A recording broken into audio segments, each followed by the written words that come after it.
Subscribe to our channel, like our videos, turn on the notification button because the destination is varsity. Yes! Greetings and welcome to the lecture on functions. Without wasting any time, let's dive in deep to functions. So a brilliant adoptee prepared something that's very useful for functions. So she just wrote a summary of high school functions in 2 pages.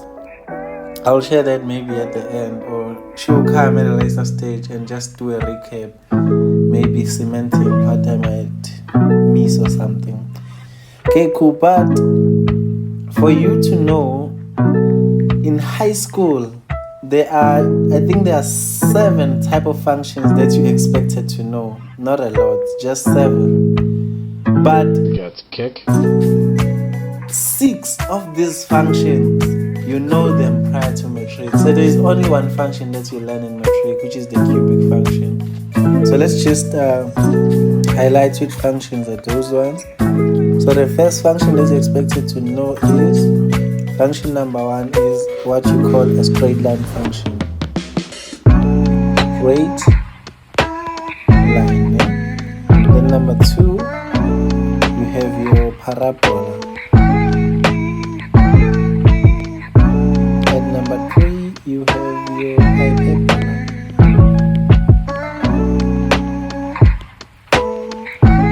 And number 4, you have your exponential. At number 5, you have the inverse of your exponential, so it's more like the inverse function. At number 6, you have your trig functions, trigonometric functions, ne? Then at number 7, you then have your, let's move our page a bit. Then at number 7, you then have your trig functions, no? Sorry, your cubic function. Your cubic function. So in your matric, prior to matric in grade 11, your teacher, you are expected to know this function, the linear function. And also you might have been introduced to parabola, hyperbola, exponential. Some students have also been introduced to the inverse. Okay, let's use the same color. Okay. Some students might have been introduced to the inverse, ne? Because it's literally you doing the inverse of the exponential function. Trig functions, those are your sine, tan, cos, ne? So the only function that you need to learn in matric is the cubic one. But since we are here to help you attain 100, we can't just say, now you're expected to know this, so we don't have to not do anything pertaining them. Let's just quickly recap on these functions before we dive into solving problems that you might come across in your exam, in a typical exam situation. Okay, let's start with the linear function. As it's self-explanatory. As the word says, linear, it's a line, it's just a straight line. So it's a line. Let's start with number 1, which is your linear. So what's the equation of the linear function? It's generally depicted like this. Generally repeated, y equals mx plus c. But some people prefer writing it this way: y minus y1 equals mx minus x1. Eh? So what's the difference between these two things? These are literally the same things. Where, let's say, where x1 and y1 are points. Sorry, where on the graph. So that means when you look at it, y1 and x1 are literally numbers, né? They're not variables, they are constants, because these are just are coordinates of a point. Maybe that's the proper way of saying this. So coordinates, maybe you should say coordinates of what? Of a point. Yeah, so that makes more sense now on the graph, no? So that makes more sense, because you literally say any point on the graph can be used as your x1 and y1. Okay, let's make an example. Just a very, very simple example. Let's have our equation like this for a straight line. Okay, before we make an example, let me show you why this thing is similar. So since this can be written as this y minus y1 equals, then what you can do at this point, you can literally just multiply with your gradient inside, né? By the way, your m is your gradient, né? Gradient. Okay, cool. So that means you'll have mx minus mx1. So make y the subject of the formula, because you're trying to correlate these two equations, né? So make y the subject of what? Of the formula. So you have y equals mx minus mx1. Now you need to know that you're taking your y to this other side, so it will change from being negative to what? To being positive. So now you'll have your what? Plus y1. What are you noticing here? Let's say y equals mx. You see, now you have the first part, which is this mx, né? Then what you need to note here is that c represents a constant. Any constant, né? A constant. Or you can say your y-intercept of the graph, because when you want to determine your y-intercept, you let x be equal to 0. So that means you're multiplying your x, which is 0 plus times n, then you'll only be left with a c. So to be safe, you can say where c is your what? Is your y-intercept. Okay, cool. But this guy here, when you look at it, this guy over here, these are not variables. The gradient is constant. This x1 and y1 are literally values like that. Those are values of the coordinate, like x1 and y1. So those are just x and y values of the coordinates on the graph. So you can just say it's the same thing as saying plus a certain constant, né? So then now your equation now looks like this one, right? So that's why it doesn't matter which one you use. So whichever equation you're comfortable with, you can use. I mean, because it's literally the same thing. Okay, cool. Let's then now make a quick example. Say you had an equation. I'll just make it from my head. Y equals 2x plus 4. Okay? Okay, cool. So one thing that you need to note when you're solving function-related problems, you need to first determine your intercepts. Number one, you need to know your intercepts. Yeah? Intercepts. What are intercepts? Those are points at which your graph touches the axis. This is your x-axis, this is your y-axis.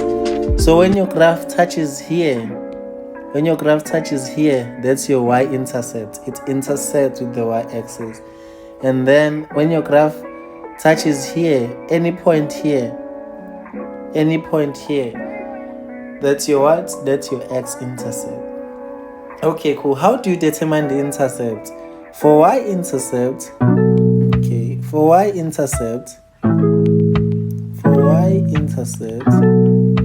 you let x be equal to 0. Why?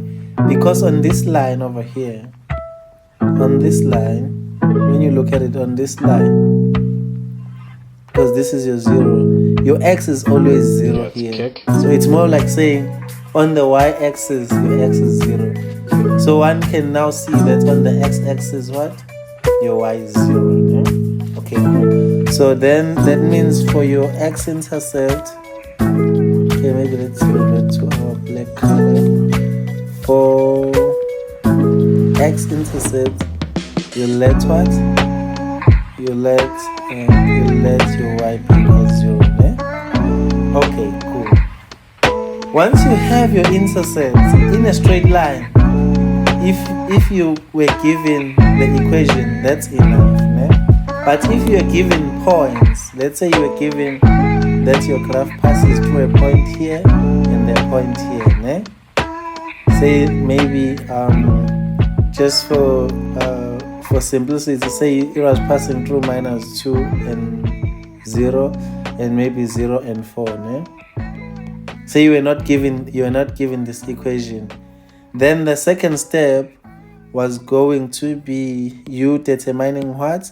You need to calculate what? That's the second step. You need to calculate what? Calculate the gradient. Estimate the gradient. Ne? But it depends on what you're given. If you're given an equation, that means you literally have to determine the intercept and then feed the data like however you wanna fit it. But it's simple. Let's just not complicate it. If you are given points, then you know that your straight line equation is mx plus c, right?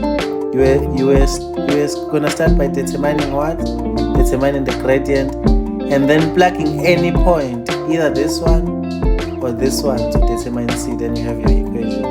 But in this case, because you're on a plot, you want to determine your intercepts. So now you have your intercepts. Okay, let's go up again. Now you have your intercepts. Say for your x-intercept, you let y be equal to 0, and for your x-intercept, you let what? You let x be equal to 0. Okay. So let's determine the y-intercept. Let x be equal to 0. So it means you'll have your y equals to 0 plus 4. And the y-intercept is 4. So that means the coordinate there, your x was 0, then your y is 4.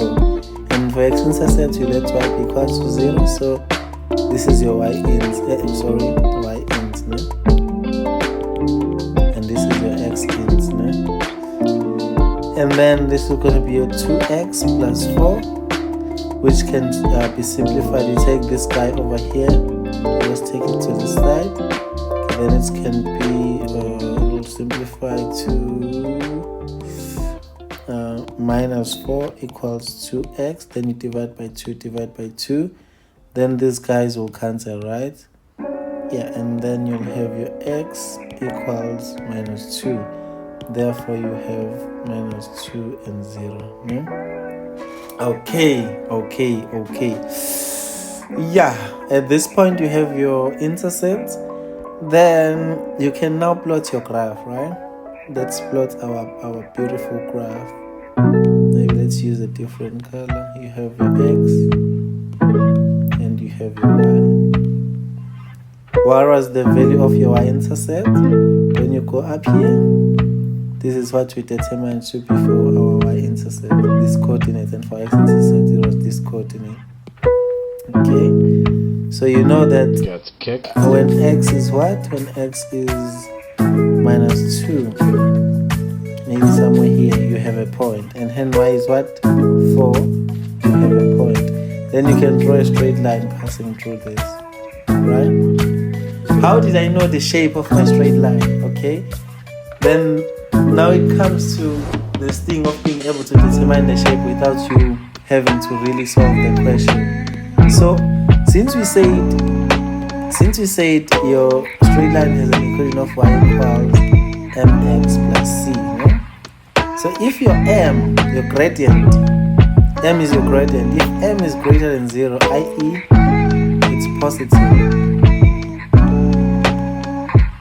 therefore your graph will look like this. It'll face upwards like this. Ne? But if your m is less than 0, i.e. negative, Therefore, your graph will what? Will look like this. Will literally be a decreasing function. Ne? So that's how I knew the shape. And also my points were guiding me here, because they literally, here and here. So they literally here and here, right?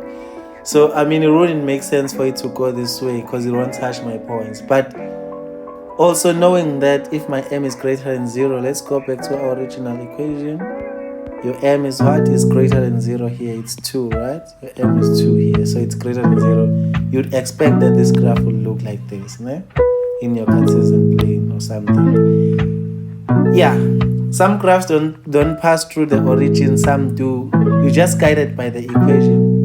I think we're now done with the linear function. That's the simplest of them all. If anything is unclear, email Destination University, info@destinationuniversity, then we'll assist you further. Okay, cool. Let's go then to the parabola. Parabola. Okay. So the parabola is also relatively simple. Let's go to number 2, parabola.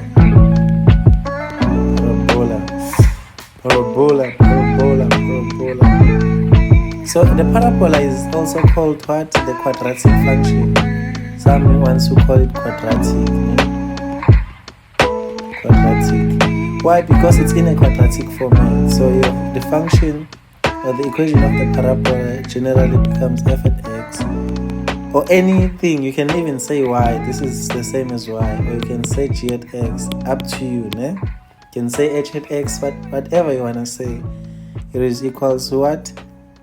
Ax squared plus bx plus c, ne? Okay. Some they prefer writing it in this way: a into x plus p squared plus q. This is the same thing, because when you expand this is another format, ne? This is another format, ne? So don't get twisted. This is another format, ne? But when you expand the second format, let's say you're now expanding it, the second format, you literally will be having your a. It will be literally x plus p, then plus q. What are p and q in this context? Let's say in the second format, what are p and q? There's where your negative p and your q are your points of the turning point. Right?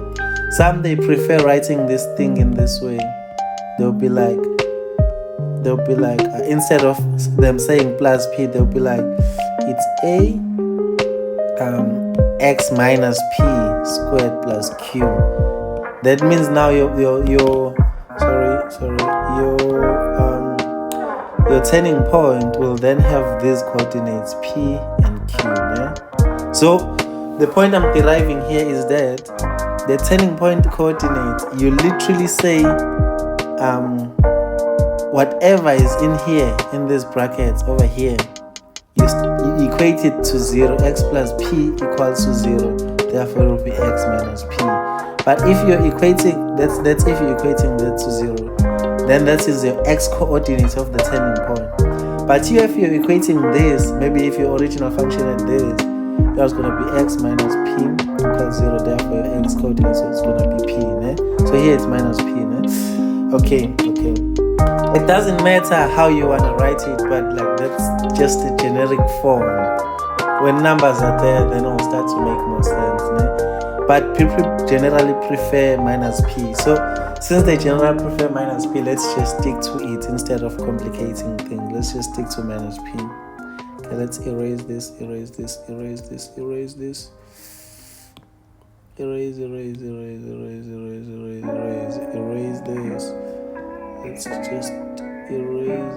guys over here. Delete them. Okay. Let's have mx minus p. That means now also our second step. This one, when we're trying to expand, we can delete this guy. And then say now you want to see if these things are literally the same. This step and this format and that format. You can be like, A and open your solid bracket with x minus p plus q. But that's not that relevant in your high school journey. So you can maybe, but just tune in so you learn, because you're also heading to varsity, right? There'll be A with x squared xp minus xp plus p squared plus q, then it'll be A x squared minus 2xp plus p squared, right? Plus p squared and then plus q, then it'll be equal to A x squared minus 2, let's say p, or normal AP x plus AP squared plus q. So I was literally expanding here at the bracket, so I was multiplying with A. I was just multiplying with A, okay? And then now, when you look at this thing, if you look at this thing, you have your ax squared here, right? Let's just drop it here, ax squared. When you look at this guy over here, this is a constant that you do not know, because it's a and p. Those are just the values. So you can just say it's a constant, because now you have a, you can just say plus bx, where bx is this guy over here. And also these are just numbers. You can just say plus c. So it's literally the same thing. You see now, it literally goes back to the original one. If you can correlate these two, you see, it's now the same thing, where your B kind of represents this, and your C represents this, no? So whichever way you wanna phrase or you wanna start your problem, it depends. But generally, these formats, they both work. Okay, cool. Let's now head straight to the what's relevant to your metric. Okay, so in metric, you should know that, say you're given a function f of x equals ax squared plus bx plus c. If your a is greater than 0, that means your function kinda looks like, okay, let me not draw the Cartesian plane. It should be facing upwards. But if your a is less than 0, function should be facing downwards. Yeah? So you focus more on this guy over here. Yeah? If this guy is positive, it's facing upwards. If this guy is negative, it's facing downwards. Yeah? Those are just generic terms. And now, if you want to determine the x-intercept, you let y be equal to 0. And for your y-intercept, you let x be equal to 0. So now, let's say your original function was in this format, f at x equals ax squared plus bx plus c. Yeah? So for your x-intercept, you know you're going to end up having a0 equals ax squared plus bx plus c. You see, at this point, you can either open brackets, you have your x plus something and your x something, equals to 0, then you solve. Alternatively, you can use what? You can use a quadratic formula, which says x equals minus b plus or minus square root of b squared minus 4ac all over 2a. So it's literally, that's why we started off with opening brackets, solving for x, because it was going to become handy here. If you're not comfortable with that, read the first lecture, then I'll literally, prepare you for this session again. Because we won't go and try to, unpack how do you see which number to use, something like that. Those are just things that you expected to know by now. And then for your x-intercept, it was going to be f at 0. Wherever there is x, you plug in 0. Then it's a 0 squared plus b 0 plus c. So all of this was going to fall away, right? So now you'll be left with, and that's your y at the No, that's your x. That's your y-intercept. Sorry, that's your y-intercept. Ne? So now it becomes C. So then the coordinates will be 0 is to C. Ne? And here, the coordinates of the x-intercept will be any x value that you get is to 0, because you said y is what? Is 0. And then the second x value is to 0. Why are we having only one y-intercept and two x-intercepts? Mind you, we said our graph generally looks like this, ne? Generally, or it looks like this. Sorry, let me position them in there. Or it looks like this, ne? In the xy plane,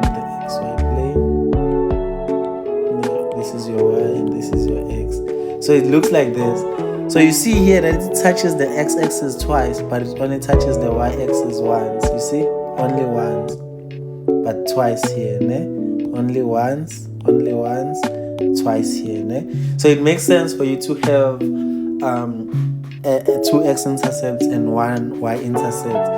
One student might be asking now, is it possible to have maybe a system that literally has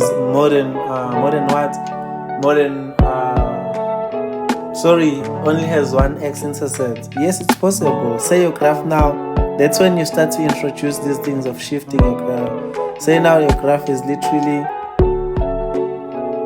like it touches here only, maybe. You know what I'm saying? Or it can be here, touching only here. So it only touches what? The x-axis once, and only touches the y-axis once. It'll always touch the y-axis once, but x-axis it can either be 2 or 1 depending on the type of graph that you are tasked to plot. Okay, I think before we solve problems, let's just indulge in one last type, not one last type, but do the hyperbola and head straight to the questions, because if we do too much of reading, will end up being too much information can be a bit toxic at times, ne? So now let's head to the hyperbola. That's number 3. Hyperbola.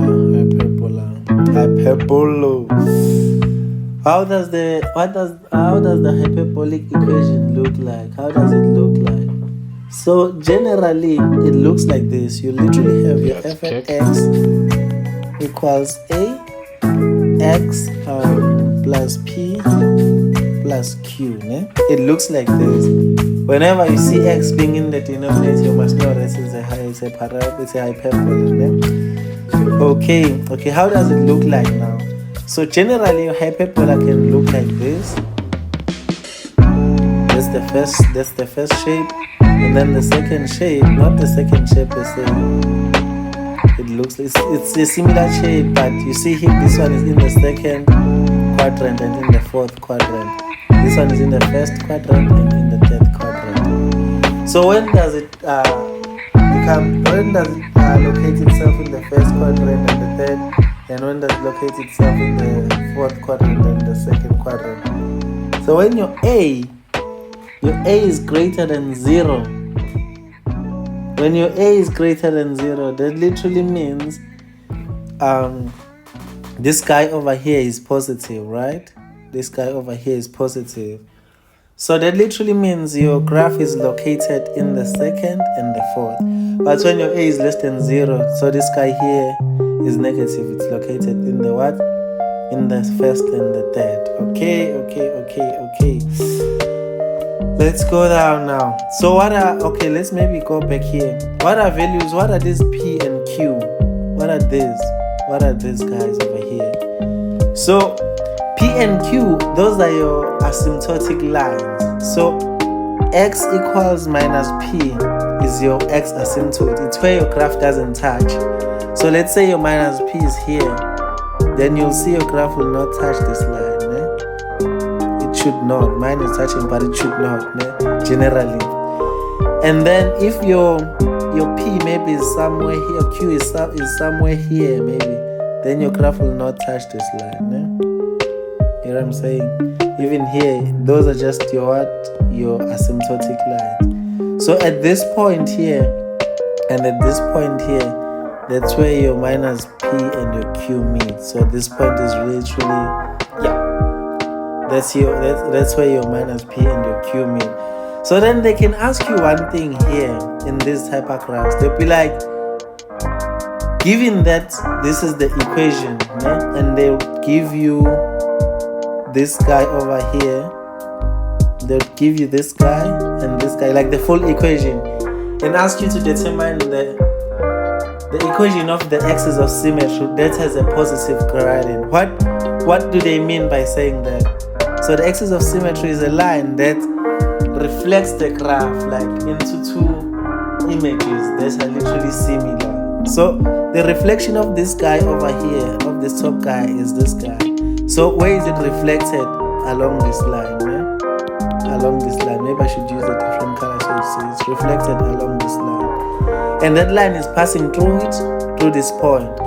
So, and always your axis of symmetry will always have a gradient of 1. So that literally means to determine the axis of symmetry equation, if they said it has a positive gradient, you know that your M is what? Your M is 1 in your axis of symmetry. Sorry. Your M is equal to 1.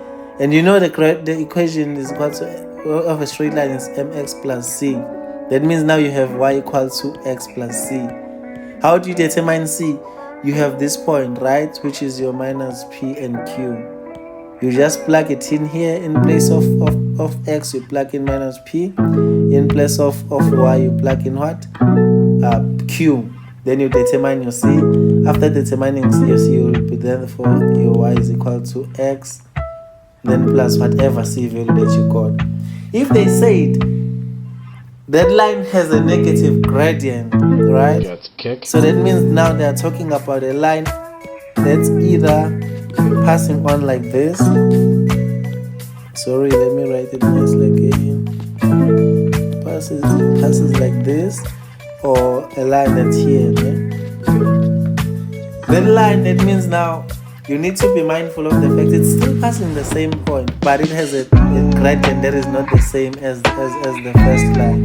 So its gradient is literally the opposite of the other one. So this one had a gradient of positive 1, so that other line that has a negative gradient, because these lines always have gradients of magnitude 1. It's just the sign that differs. So now that means this other line will have a gradient of what? Of minus 1. And you apply the same logic, then you determine the equation of your line. So that's those are just the only thing, not the only things per se, but we'll literally understand most of these things once we start indulging in questions. After this lecture, I'll literally stop this lecture now. Then on the next lecture, I'll just dive in deep into questions and possibly, gain some more insights, because I can't cover everything in this format. It's always better when you do questions. Thank you for watching. Like, comment, and subscribe to our channel.